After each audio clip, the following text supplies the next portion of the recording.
Welcome back to another episode of Sunday Scaries with Cursed and Curious. I am Charlotte and I'm going to be your storyteller for tonight. So, speaking about tonight's story, it is one that refuses to stay buried. It has been reposted, debated, analysed, and argued over for many years, yet no one has ever been able to fully explain it.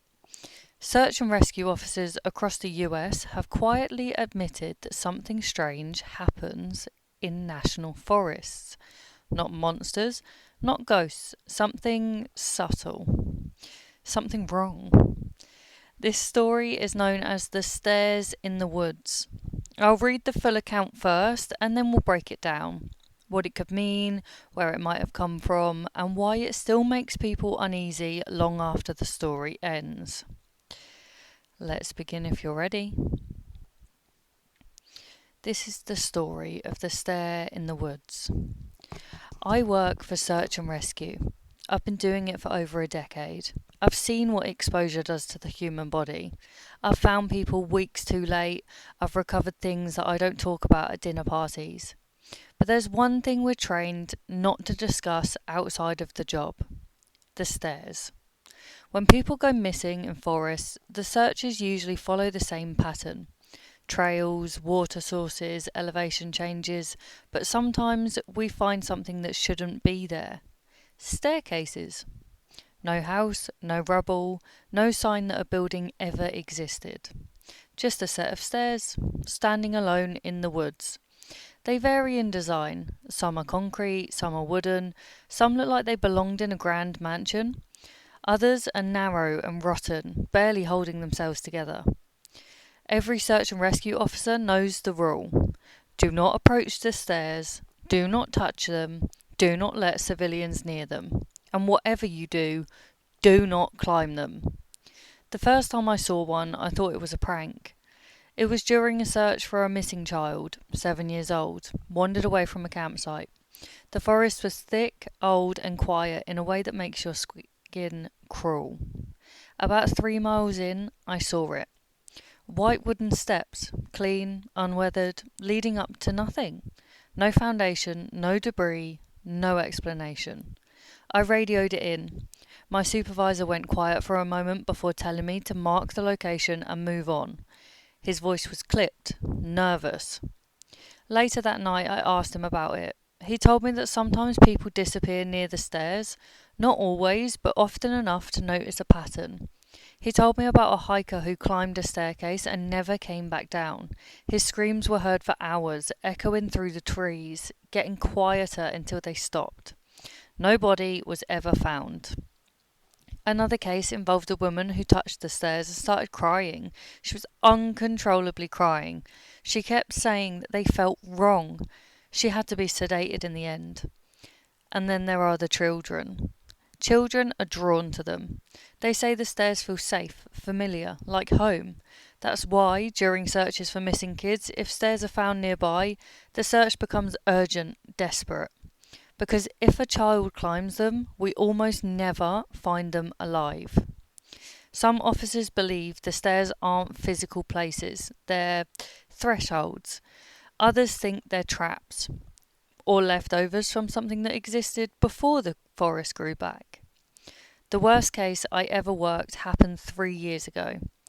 A teenage boy went missing during a solo hike. When we found the stairs, they were different. They were carpeted, red carpet, clean, warm to the touch. Standing at the base, I felt dizzy. My ears rang and my heart sped up like I'd just run a mile. I swear I could hear voices upstairs. Soft, familiar. Like people I loved calling my name. My radio crackled and my supervisor screamed at me to back away.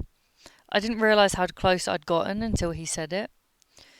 That night, 3 officers reported the same dream.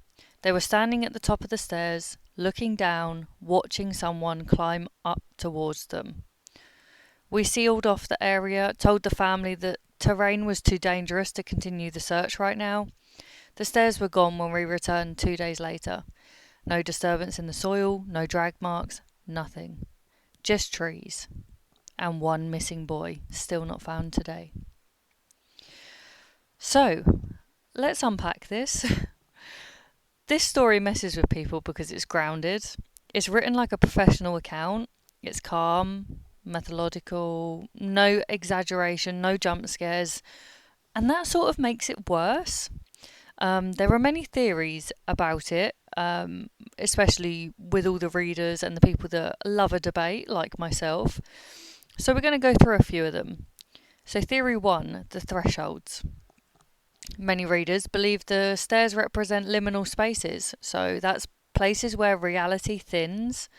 Forests already feel this type of liminal. If you add something domestic and something that belongs indoors, your brain immediately knows that something is wrong. Stairs are transitional by nature. You're never meant to stay on them, you're meant to pass through, and that's what some readers believe that this story means. Theory 2, a search and rescue urban legend. Some SAR professionals have admitted that eerie stories are sometimes shared to stop rookies wandering off alone or engaging with unexplained structures in the woods. But that theory doesn't explain the consistency or the emotional reactions people report. It just doesn't make sense that obviously they are going to cover it up. In the story, it says it's a very well-known secret and no civilians are allowed to know it. So obviously, the professionals are going to say, no, that's not true, to cover it up, no? Theory 3, something that mimics safety. Children being drawn to the stairs is the most disturbing part for me. If something wanted to lure humans there, appearing as something familiar and comforting, it makes sense. You're going to hear voices, see home, carpet, stairs, and kids are very trusting. They're going to go towards that. And if someone, like their mother's voice, is calling them, they're going to answer.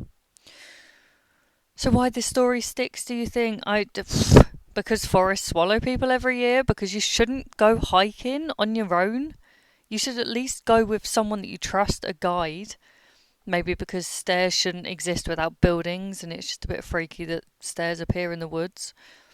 Or maybe it's the idea that there are places that we are not meant to go, and that still terrifies us because you're not going to know what it's like until you've passed over.